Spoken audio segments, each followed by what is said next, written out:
Hello, screenwriters, and welcome to Writing for Screens. Ask me almost anything. My name is Glenn Gers, and I come to you every Monday through Friday, if I can make it, at 3 p.m. Pacific Standard Time, to try to walk you through the tools, techniques, tricks that I have learned in a 25-year career writing for TVs and movies. I do not have a single grandiose theory that I am trying to teach. I just have picked up a lot of things that I think might be useful, and I am trying to drop them down here in small, digestible bits of information. So what I am doing right now is spending an hour answering questions. Some of these questions are things that people have emailed me or asked in chat that I could not do during that session. So today's question, actually, before I say that, if you want to know anything that I know, the thing to do is go to this channel and check the first 3 playlists: Screenwriting Essentials, Screenwriting Tools, Skills, and Craft, and The Process, Being the Writer. That is where I have tried to reduce what I know down into useful tips. Each subject is a 10-minute video. The topic is in the thumbnail. You can't miss it. Dramatic action, genre, flashbacks, whatever it is that I'm trying to teach you, I put it there in big, bold letters in the hope that when you are scrambling around trying to figure out what you want to do, maybe you can find help right there in little useful videos. And if the answers you cannot find there, you may try going to the Ask Me Anything archive. You will see, if you read the descriptions, tons of questions, one of which you may be asking. Hopefully those will help. Today's question: how much should I worry about production issues when I am writing a script? And there's kind of a related issue. Should I really never write about kids, animals, or water? Both of these are about dealing with the questions of actually making a film when you are writing the script to a film or a show. Hi, Thumper. Hello, Maritalitoso. Good to see you guys there. Or folks, people, humans. I'm glad to see you there. I'm going to start with this question about production issues. Andreas S., he asked, how forgiving are producers/readers of production issues? In other words, he said, I don't mean the scale of the whole script. Like, obviously, if you're writing a 3-hour sci-fi epic, it's going to be hard to sell that if you're not a known writer. But if in a small-scale story, there is a scene which could be expensive, such as requiring a lot of extras or whatever, do producers accept that the writer probably put this in to tell the story, knowing that it will likely have to change when the more practical matters are taken into consideration in production? In other words, how much should you worry about the practical aspects of filmmaking when you're trying to imagine the story and write the script? First of all, that brings up the question, how much should you know about the practical areas of production? Because most beginning screenwriters don't really know that much about how a film is actually, or a TV show is actually made. What costs and what doesn't, what's difficult and what doesn't, what's considered a stumbling block. Hello, Di. Hello, Javier. For the moment, I don't think I worry about that. What I worry about right now is write a good to excellent story. I'm with you on that. Hello, Nathan. Good to see you too. Yes.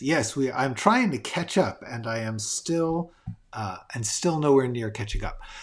So the question is, how much should you know about production? Ideally, try to learn about it. Try to read. I once again want to recommend this online magazine, Backstory. It's truly great. He also does a Q&A podcast called The Q&A with Jeff Goldsmith, where he talks for an hour to various creative people in film and TV, mostly, but also in other fields. He tends to get a lot of people will talk about the nuts and bolts of their experience, as well as their careers, as well as their vision. Also, you'll find a lot of good information on Story. The Austin Film Festival Screenwriting Conference does a podcast called On Story. Those are really good places to learn a little bit about what the reality is of working in the business. The main thing is, if you are a beginning writer and you really don't know about production, don't worry about it. Honestly, as Javier wisely said, telling a good story with good characters is the main thing. If you don't know something, it is very, very likely that someone in the business will tell you, sometimes in rude fashion, if they are working with you. So I guess the number one answer is, if you don't know, don't worry about it too much. Do try to know. Do try to understand rain, nighttime, crowds of people, large, expensive exterior or interior locations. There are things that cost more. Historical period. If you're not doing a contemporary story, it always costs a little more because they can't have people wear easy to find clothing, etc., etc. So those are all things that do take into account, but honestly, don't let that steer you away from something if you've got a passionate, exciting vision of a story with some good characters. If you've got a style that you want to pursue, just work on that. Don't worry too much about production. The thing to remember is that this is not all or nothing. It's not a make or break.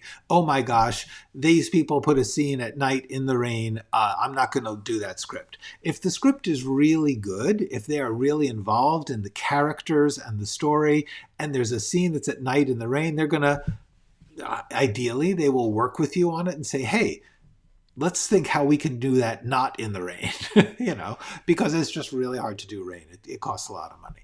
So I think that's the first basic answer to Andreas's question is, it's nice to know, it's good, it helps, but it's really not that important. The most important thing is always focus on the characters and the story. That's really your job. If you are thinking in scenes, if you are telling a good story, if you are developing and unveiling characters in an interesting way, I promise you, people will figure out what to do. Sometimes they will say things like, gee, this thing's set in the 1920s. What if we did it now? What if it wasn't set in the 1920s? And you know what? Sometimes that can work. Sometimes they're like, are you out of your mind? Don't worry about that. You should be so lucky as to have that problem. I think that's my main first note. Okay, let me just, I'm going to do some reading. Then I want to get to the other half of that question.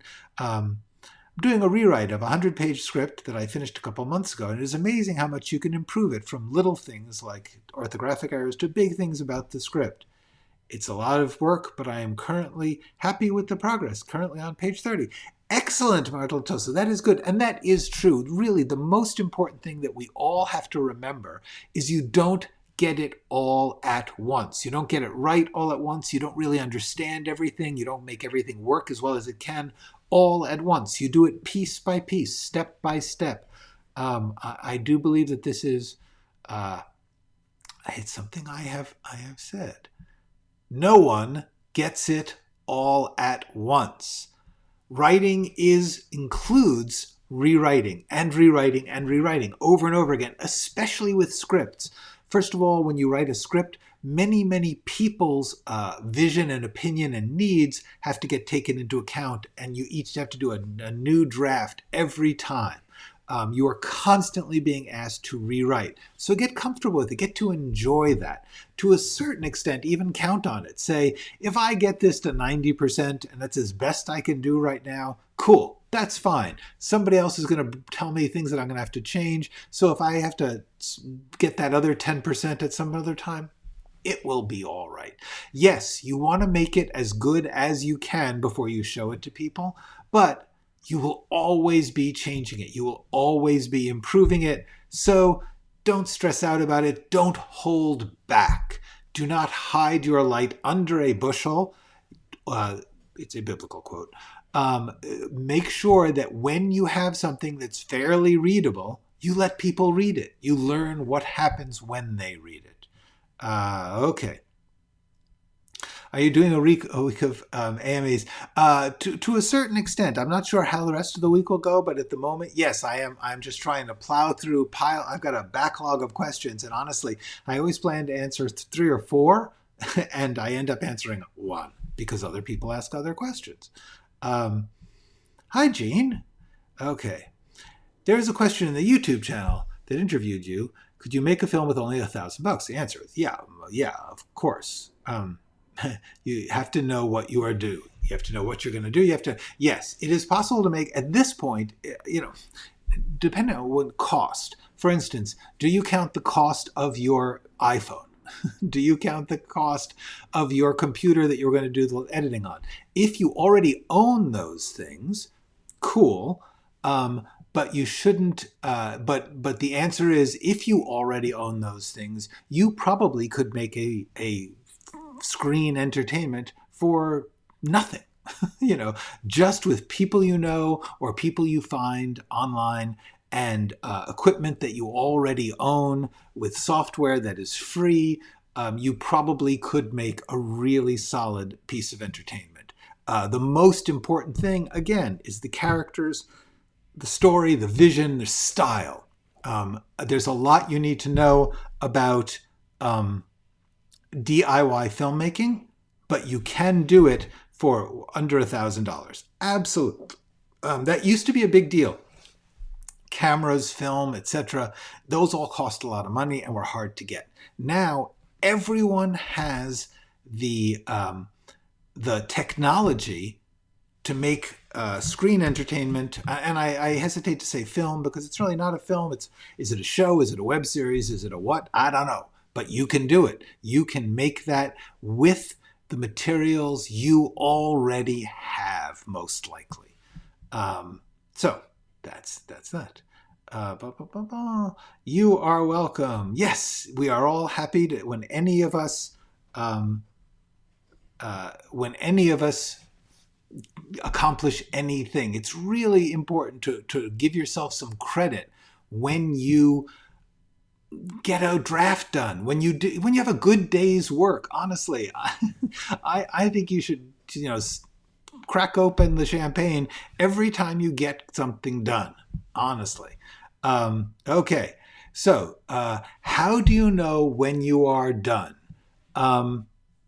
Let's go to Walter Mosley. Walter Mosley, one of my fave authors.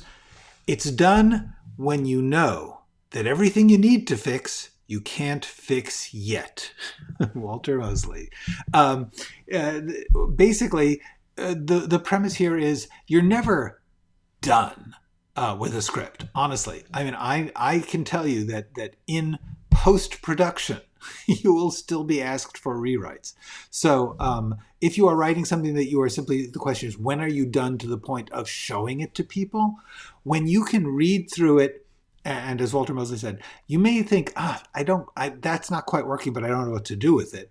But anything that you see, you have fixed. Anything you can improve, you have improved. And that may be that it's not that great. That's okay. But if that's the best you can do at that moment, then you're done. Show it to people. Maybe you will learn something from it. You will never be as good as you're going to be tomorrow. So don't spend your time waiting until you are as good as you can be, because you will never be as good as you can be. You're always going to get better. That's okay. The thing to do is to finish it to the point that you feel like the story is readable by someone who is not you. They can sentence to sentence, page to page, follow what's going on, understand, care about, experience the story as you hope it will work. And then you're done. Will it change? Will it get better? Are there things you can't even imagine now that you'll fix? Yeah, absolutely. But I say you're done when you can read through it and say, that scene basically does the job it's supposed to do. And this is really one of the most important things about thinking in scenes. And I cannot express enough how important it is to think in scenes. If you are looking at every scene and saying, what is this scene about? What has to happen in this scene? Who is trying to do something, and what are they trying to do, and what do we see about that effort?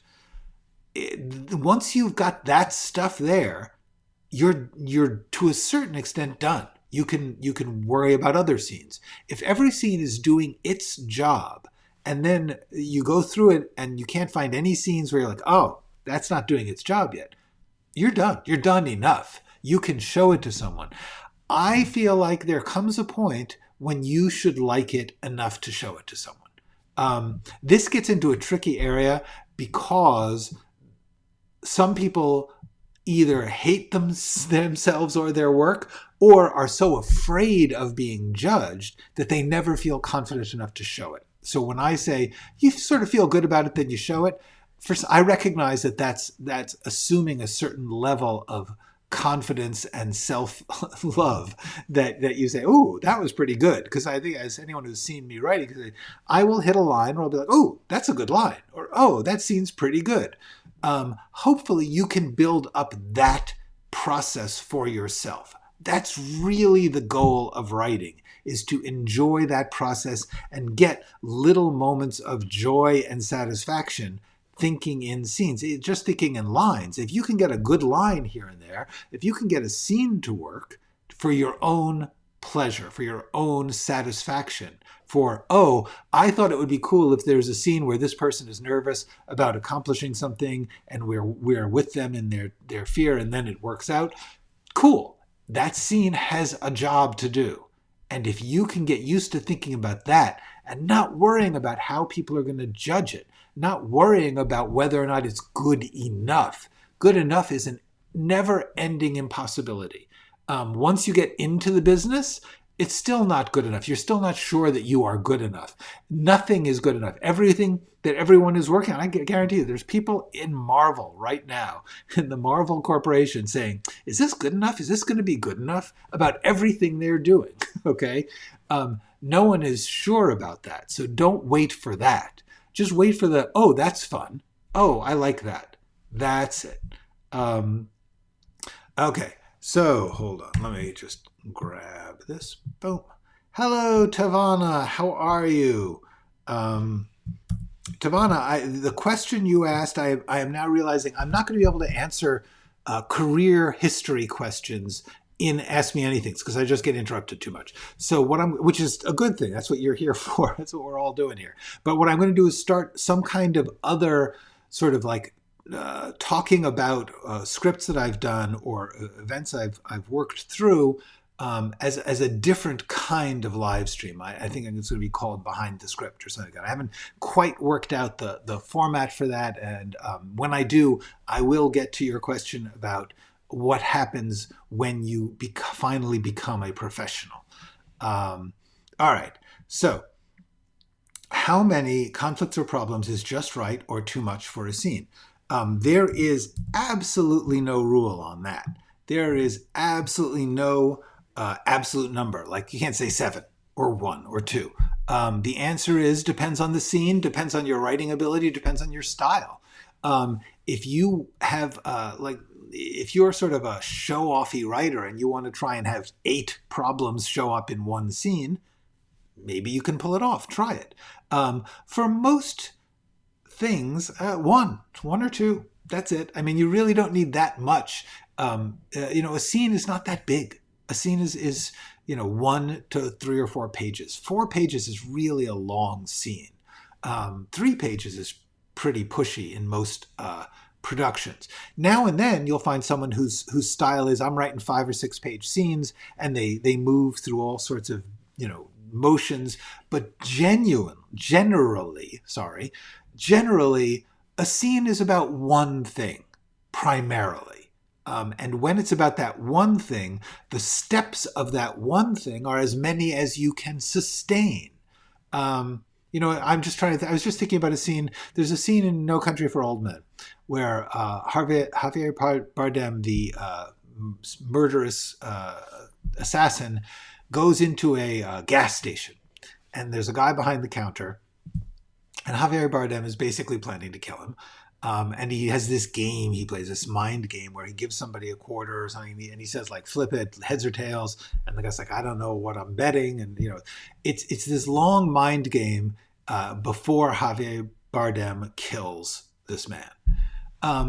It stretches on quite a lot. It's like it's essentially one action, but there's many steps to it in the back and forth between them. Is that too long? Is it too short? I thought it was great. I don't know. I guess what I'm saying is there is no absolute number of conflicts or problems for a scene. But what I would say is generally every scene has one center. Every scene has one thing that it's about. Like that scene that I just talked about. Or let's take a really show-offy long scene. The first scene of Social Network is famously I think it's 9 minutes long or 9 pages long. Anyway, the point is it's a long scene. It's noticeably long, and it's just dialogue between two people in a crowded bar. And in that scene, there are phases of this debate, this conversation, this frankly breakup scene. And you can structure it. You can say, okay, this is where it moves to a different tone. This is where it moves to a different, where she becomes more aggressive or he does or whatever. But the scene is still about one thing, which is he loses his girlfriend. She breaks up with him. The action is she breaks up with him. There's a fair amount of build up to that action, and then she takes it, and then there's a little bit of a aftermath. But that's a 9-page scene about one action. So that's what I'm thinking about that. Good day to you, Errol. She breathes in gold. I think you're new. Do you have any pro tips for writing a story with dual timeline, where one time is more important than the other, but you still dip in and out? I will get to that in just a second. She breathes in gold, because that's a fun one. That's a good. I don't want to judge or make competition of the questions, but I will say. That's interesting. Hello, O'Rain O. But before I get to that question, I want to just finish up with this production issue, because this one came up. Somebody asked me about. There's a famous saying in Hollywood: never make a movie about kids or involving kids, animals, or water. Which is another way of saying consider the production problems. Which is the original question of this live stream was, how much should I worry about production issues? So the kids, animals, water thing is actually, the answer is kind of, yeah, you should worry about that. At least you should understand. It's nice if you can understand that. The kids, animals, water rule is because kids, first of all, kids are hard to work with because they are not going to necessarily be able to perform as easily or as reliably as adults, because they're kids. They don't have the training. Now and then you'll get this wonder kid, and they have them who can do it, but they still need a lot of support. But even beyond that, kids require special working rules. If you work with kids, you're only allowed to work a few hours during the day. Adults, you can work as much as their union will let you. But kids, I believe they have to work very short hours. They have to have special staff on set with them. There's a teacher and some form of parental unit. And they have to also be going to school. They have to take time out of their workday to attend on-set school. So all of those things are going to slow down the production. If you write a story with a kid as a main character, you have to recognize that you may have doubled the number of days that need to be worked to shoot that many scenes with a kid in the center of it. It's not impossible. It's simply a question of, legally speaking, you are adding time to your schedule. Likewise, animals, they're animals.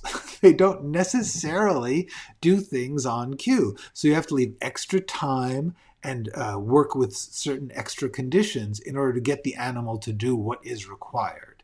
And water is just notoriously difficult to shoot on the water. When they say involving water, they don't mean a glass of water. They mean don't shoot on boats, okay? Because boats rock around a lot and they move and the sun is constantly moving. And so therefore it is really, really hard to shoot a scene consistently because the shots won't match because of the way that the boats are floating. So these things are all things that can be done, but they are a little expensive. And the answer is, if you can avoid them, try, at least at the beginning of your career. So that's the first thing. Okay, let's get back to She Breathes in Gold's question, dual timeline. Let me think about this one. The first thing I would say is, and I know this one, you know, I'm repetitive on this, but I would say one of the most important things that you would do with this is outline. I don't know if you have watched this video on how to outline, or the partner of that, which I did, is a video called Why Outline. But the main thing about something with timelines is that you want to be able to think about your structure. And when you're stepping out of your script to look at the structure, it's really important that you have some form of outline. You don't have to use my format. There is no standard or universal or right format. The main thing is for you to be able to think in scenes, to be able to step back and say, okay, in this scene we're in timeline A, and in this one we're in timeline B. I want to make sure that I don't spend too much time in timeline B, etc., etc. To think about that, you want to be able to step out of the text. And that's what an outline is. An outline is your workspace. It is not for other people's viewing. It is not a treatment. It is not an outline is simply a way to look at your structure, to look at other questions than the being in the moment. So that's the first thing I would say about dual timelines.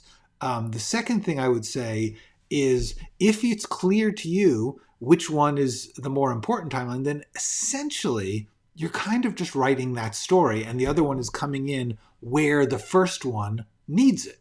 In other words, just like with flashbacks, which I do want to mention that, you should check my flashbacks video, because I talk a little bit about this concept too. The flashback or the other timeline appears when it is relevant or important in the first timeline. It will either be something that the people in the first timeline are thinking about, like, oh, they're remembering something, so you go back to one, or you will be giving the audience information. Sometimes changing timelines is provoked by the internal workings of the characters, and sometimes it's the movie itself stopping to tell the audience something that they think is relevant at that moment. So where you put the beeline is relevant to what information you are unveiling as you go along. I would say that one of the questions that you want to ask yourself is, what does timeline B have to do with timeline A? Did it cause it? Is there something in it that the characters know which is making them do things? In other words, if somebody betrayed someone in timeline B, and now in timeline A, which is after timeline B, then the people are operating with the knowledge that that happened. So you have to decide, where do you want to tell the audience that? But you have to remember that timeline A is motivated by timeline B.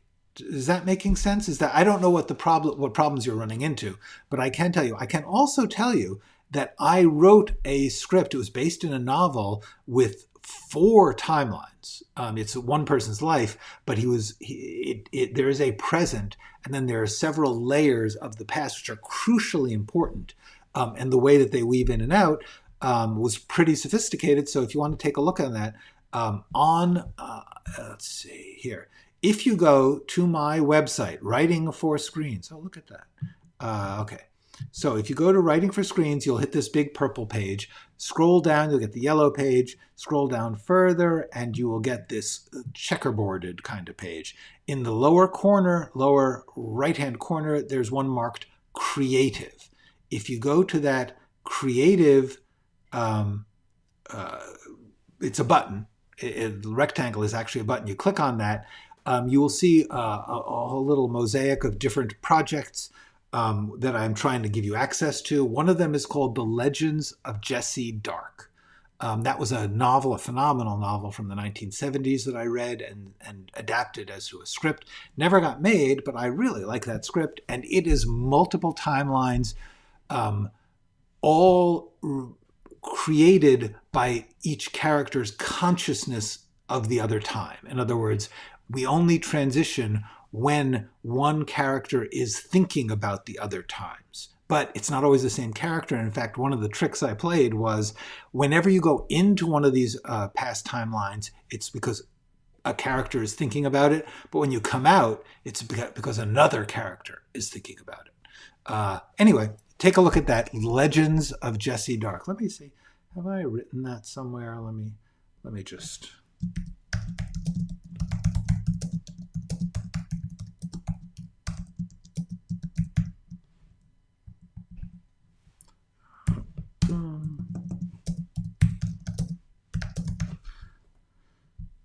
Okay, so look for this thing. There we go. Legends of Jessie Dark, PDF script by me on my website, writingforscreens.com. If you go there, you can get that. That is something that I had to work through the timeline question at a real juggling kind of level. Okay. Okay. Distract has another question. Hold on. Or the reflection of sun will leave spots in the camera. That's true, but I don't think you have to worry about that when you're writing. Hello, D-Real. Hello, Alexis. Tangential and probably shallow question. Don't judge yourself so harshly. Okay, is there a youngish screenwriter that you admire? Alternatively, what is your take on the likes of PTA, T, and N? Let me get to that in a second. Okay, let's talk about this. Let's do this. Youngish, this is tricky. You have to understand, I'm old. I am 64 years old. Everybody is youngish to me. So like, Sam Levinson, who does Euphoria, he's real young to me. A lot of people are surprisingly young when it comes to me. But I find, honestly, most writers that I'm looking at right now are generally TV writers. I'm just watching more TV than I am movies. Certainly the Daniels, who did Everything Everywhere All at Once, knocked my socks off. That's phenomenal writing, plus directing. Sam Esmail's Mr. Robot just killed me. But so many. Euphoria. I really like Euphoria, the first season particularly. That's my take on that. Is that there's a lot of them. If you ask me about something specifically, I'll be happy to tell you if you've got something that you like. I try to watch a lot of stuff, and so therefore, what did I just watch? Dope Sick knocked me out too. There's a lot of good stuff out there. A lot of good stuff out there. Don't be fooled. It is often in weird formats, not in movie form. Okay. Alternatively, what is your take on the likes of Paul Thomas Anderson, Tarantino, and Nolan? That's really 3 questions. I will briefly answer them. PTA, Paul Thomas Anderson, I admired him, although I have reservations about nearly everything. He hit a perfect spot for me around the middle of his career. I really love Magnolia with all its excesses. I really love There Will Be Blood with all its excesses. Boogie Nights is a little mean, actually, for my taste. It's fun. It's well done. It's dazzling. But it's kind of cruel to its characters, I believe. I believe that it's looking down on them. And I find that painful. Whereas Magnolia, I didn't think did that. And even There Will Be Blood didn't do that. Phantom Thread knocked me out. The Master is cool, getting into the too weird for me territory. I mean, I liked it. It wasn't something I would automatically just watch again and again. So my basic feeling on Paul Thomas Anderson is he is following his own vision. Sometimes that is great. Sometimes it's less than great. It's never bad. Licorice Pizza was a delightful bunch of stuff. It was, to a certain extent, I don't think you can call it a movie. It was just a bunch of stuff. But, that's okay. I believe that that's legitimately a movie, is a bunch of different vignettes that are kind of related with a through line, but not really. That's sort of neat. So I liked that. In general, I'll watch most everything he does. Tarantino, likewise, I mean, he had this golden moment at the beginning with Reservoir Dogs and Pulp Fiction, in which he was just breaking so much new ground. He then sort of became a self-parody. I would argue that he already was. We just didn't know it at the time. Reservoir Dogs. I mean, he was fully formed by the time he did Reservoir Dogs, and he's just doing more of that. To me, there is a limit to how much I can only reference entertainment as the source of art, and that's where I have a problem with Tarantino, is that I feel like he does, he's like hitting my soft spot in that he's referencing entertainment constantly as the source of everything that's going on. But after a while, it's like hanging out with that guy from the video store when they used to have video stores. And after all, you just want to talk about real life, just a little bit. So that's it. Great. I thought Once Upon a Time in Hollywood was terrific, but that was because it was, my era. It was a world that I thought was interesting and I already knew about it. So I got all the references, but, is that truly great? It's got its limits for me. Nolan, likewise. I think in many ways, Nolan's best thing is The Prestige, which is based on a novel. Insomnia, I also love. Inception is dazzling. Tenet is a fun party trick. It's amazing. I truly do. I can watch that over and over trying to track it. I'm really interested in Oppenheimer. I am really, really curious about Oppenheimer and, of course, the Oppenheimer-Barbie face-to-face showdown next summer. But for instance, Dunkirk, I felt like Dunkirk, he unnecessarily complexified the timeline. It wasn't helping us to watch this through a broken timeline. This was a story that was inherently interesting and did not become better for being broken up. It actually became confusing. Okay, enough gossip. Okay. What do you do when the only emotional plot and not the external plot? I have a story where the man regresses to a childlike state where a childhood fear turns into a nightmarish vision. I continued. However, because the story is psychological and not paranormal, I'm not sure how to construct a more external plot around the story. Something can be investigated, for example. Well, I think psychological is completely legit as a plot. I mean, the question is, let's put it this way.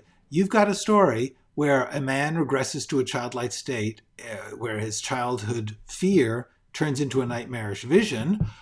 That's an event in that person's life that is going to have consequences and cause problems.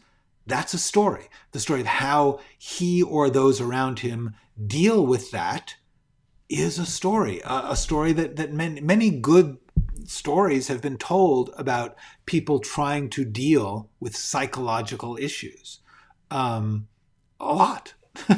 A lot of them. So the answer is, do you need to make it into a spy story or something? No, you don't. There's a really underrated movie called Nuts. It probably wasn't worth writing this down. Nuts. It's a movie. It's hard to find. You don't see it a lot. Richard Dreyfuss, Barbara Streisand. He's a lawyer. She is a high-class escort who has murdered a client.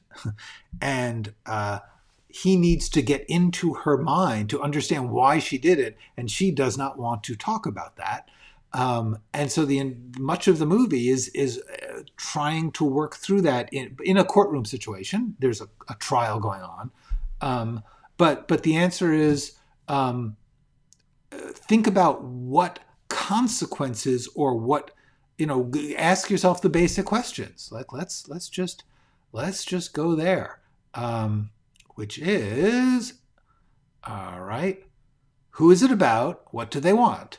Why can't they get it? So you've got a person who is regressing to a childlike state because of this nightmarish vision. Well, what do they want? Do they want to get rid of the vision? Do they want to defeat it within itself? Why can't they do that? What do they want to never have this vision again? Do they want to get help? What's the story when you think of it that way? And then think about the rest of these questions. And that could be like ordinary people. There's a terrific movie from the 70s called Ordinary People. Ordinary People, directed by Mr. Robert Redford, starring Donald Sutherland, Mary Tyler Moore, and Timothy Hutton, Judd Hirsch. It's a super movie about someone trying to recover from a suicide attempt. And that is another one. That's there. It's about ordinary people. It's about the life realities of having a psychological state, condition. So the answer is, what I would say is, just think about the external realities of the emotional plot. Who are they relating to? What, are they all alone? If they're not all alone, there's going to be other people. There's going to be relationships. You've got a story. There's always a story when there are people. Shouldn't be embarrassed that I need to watch it. You should never be embarrassed by anything you need to watch. Absolutely not. Okay, more about that topic, please. Which one? Sorry, I'm going slow, and the chat is going fast. I keep hearing it's easier to sell stories that fit neatly into a genre. You hear right. That is true. What if you're writing something that has a primary genre, i.e. thriller, but has unexpected elements such as continued substantial queer romantic subplot, extreme horror elements, and controversial subjects? I guess my fear is that traditional thriller readers, maybe straight men, will get turned off by these elements. Nala, this is okay. Don't worry. My answer is, we are living in a time with an awful lot of genre bending, room for genre bending. The thing I would say is, pick one to have as your basis, to have as your like if you've got thriller but also extreme horror, because here's the thing, there is nothing wrong with having a thriller with a queer romantic subplot. That's just fine. You can just do that. That's a thriller about a queer romance. It's where people are involved in a queer romance. That's cool. Just do that. That's not a problem. If you are taking the thriller and sort of veering towards horror, the basic thing you want to do for yourself is decide, is this a thriller with horror elements, or is this a horror movie with thriller elements? Just make a choice. It's either one is fine. The question of whether or not straight men will be turned off by those elements, we're in the best time yet to not worry about that. There are an awful lot of people who are interested in different voices, and so you got your best shot you could have in the past 100 years. So go for it. Don't be afraid of that. And as far as the genre blending thing, the easiest way the business is afraid of genre bending. And the reason is this. Suppose you do have a thriller audience, not necessarily straight men, but any thriller audience. They come in and they get a face full of horror. They're going to be like, that's not what I came in for. And so the people who are selling it are afraid of bad word of mouth. The easiest thing to do is simply choose one and proportionalize the two. I think you'll find that, first of all, thriller and horror are almost a spectrum. It's quite possible to do that. But what you want to do is just sort of play with it. And frankly, if you get people if you have a good story that's well told with good characters, and your producers will like it, and they'll say, it's kind of heavy on the horror. Could we tone that down a bit? And you'll say, probably, because you probably can. Likewise, if you want it to be a horror movie, just make sure you're selling enough horror. If you want it to be a thriller, make sure you're giving enough thriller and not interrupting it too much. But a thriller with some horror in it, that can work. There's nothing to be afraid of with this. The thing you want to be afraid of with breaking genre is if you are like first of all, thriller and horror, don't worry about it. If it was like horror and rom-com, frankly, right now, horror is very flexible and could probably do that. But it's a little bit more of a stretch. Thriller to horror, you're cool. A queer romance in horror or thriller, that's not a problem, I say. I am not the person with the checkbook, but there are an awful lot of different companies out there right now, more than there ever have been. So therefore, you have more openings for somebody to say, my company is trying to define itself by being different. And then you win. So I hope that helps you, Nala, because that's a great thing. What you want to do sounds great to me. I don't see a problem. But when I say I don't see a problem, I don't mean don't worry about it. I mean, it's within your desires to balance that, just like you would with anything where you have a subplot or another element in it. You're always kind of shading it and balancing it to make sure that you are providing the center of whatever it is chosen, is centered, is clear to say this is a thriller or this is a horror movie. Because if it's a horror movie, it still has the thrills. Okay, so brainstorm, know how to stop. Yes.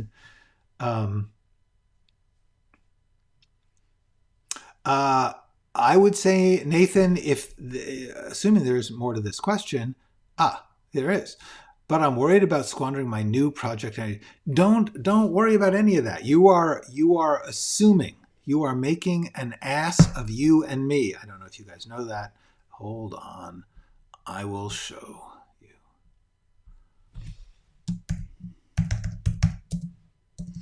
When you assume,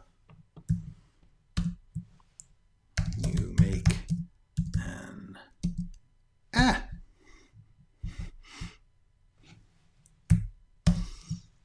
ass, you and me.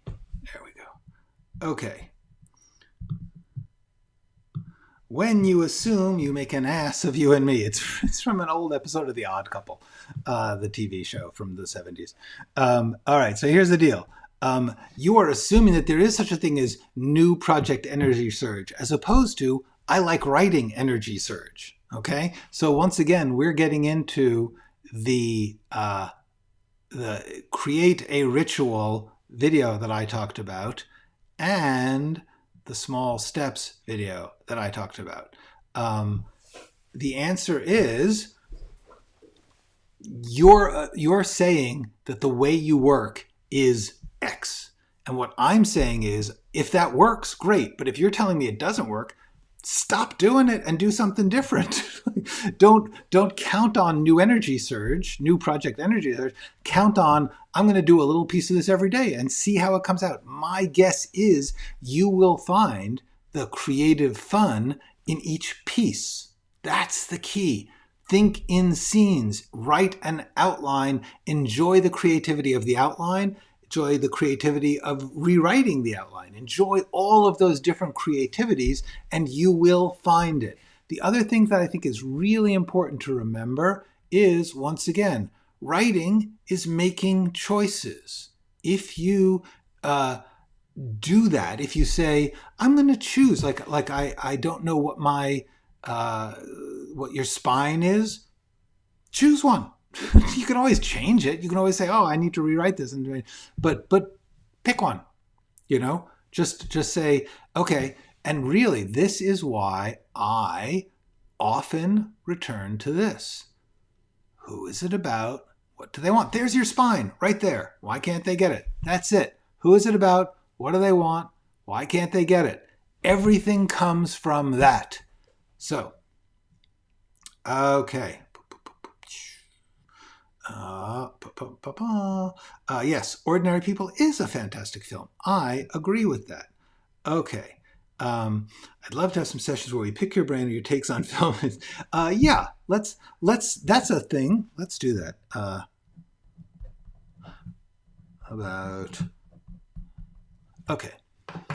Okay, thank you. I will consider this. I will consider how to formulate that. All right.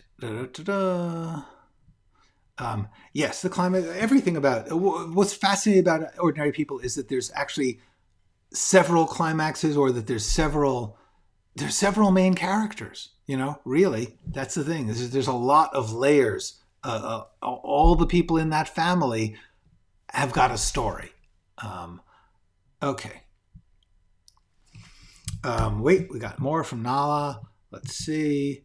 Do you have any thoughts on whether I'm overthinking this? Should I just write whatever story I have and not worry about housing? Or is marketing?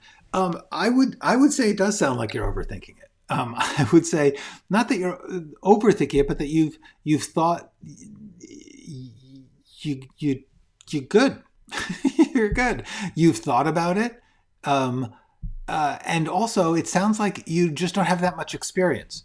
And therefore, and I don't know, but it sounds like you don't have that much experience. And if you don't have that much experience, anything you do is good. Anything you do is experience. Anything you do is worth putting out there to find out, whether, what's the worst that could happen if you do it the way you want it and somebody doesn't like it?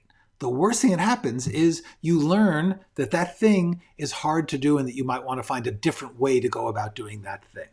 That's it. That's the worst thing. The worst thing is that you wrote a cool script and that parts of it are likely to excite and attract people. If the whole thing doesn't, honestly, I have written some scripts they're always the best I could do, but sometimes they're the best I'm ever going to do. Like I've written a couple scripts that I was just like, that's the best I'm ever going to write. That's damn good. And they didn't get made. Okay. The ones that got made are not necessarily my best as far as I'm concerned. But the satisfaction of doing your best is going to help you no matter what. So yeah, do it. I would say early on in your career, if you've written 5 to 10 scripts and they're not succeeding, but you're getting good feedback, then you might try targeting to a certain marketing. But until you've done 5 scripts or more, don't worry about it. Just do the best you can. A script with one shoot location for production, in your humble opinion, what emphasis should be focused on to hold the? That one is probably a little complicated for this late in the hour. Hold on. Let me see if I can get to that. Find the spine of your story. I didn't mean your spine. I meant the spine of the story. Right. D-Real is saying, yeah, don't worry. Speak to the demographic that you are in or care about and see what that is. That is, and that's coming from a straight vibe. Yeah, damn right. Cool. Writing is making choices. Yes. Thank you.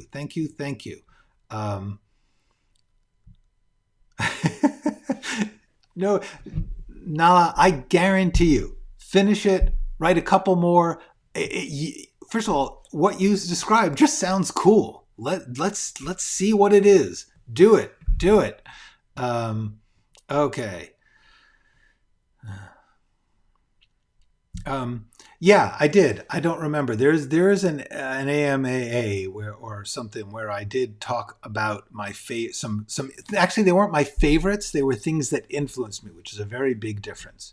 Um, okay. Da-da-da-da. Uh, okay. Why do new writers have a better chance having their screenplay produced by an independent movie studio? Well, simply because independent companies have more. They tend to do smaller projects because they just can't raise 300 million. Once you're at a big studio and you're talking about over 100 million for most movies, and remember we're talking about movies. The scale has gotten so large for studios. They have to pay for that overhead. They have to make a huge amount of money. So they have to put out a huge amount of money. The odds are that a new writer, first of all, they're not going to trust a new writer. So even if they bought a script from a new writer, they would have old writers come in and rewrite it. A small company working with a small budget often can take a more targeted or risky project on. So it's just a matter of scale. Also, small companies tend to want like they don't need to please everybody on earth. They can often target to a smaller audience. For instance, Nomadland. Nomadland was not targeted to everybody watching it. They were like, we know that this is an art film for an art film audience. Cool. It was phenomenal. And that was a small studio. But anyway, I think I have gotten all the questions. I may have missed a few, and if I did, I will try and get them. I will try to get them at another time. I think I got most of them though. All right. So I think this seems like an excellent time to say so long. I got to say these AMAs, except for my inability to keep up with the chat, seem to be helpful, and so I am glad to be doing them. And that's it. You guys should go write something.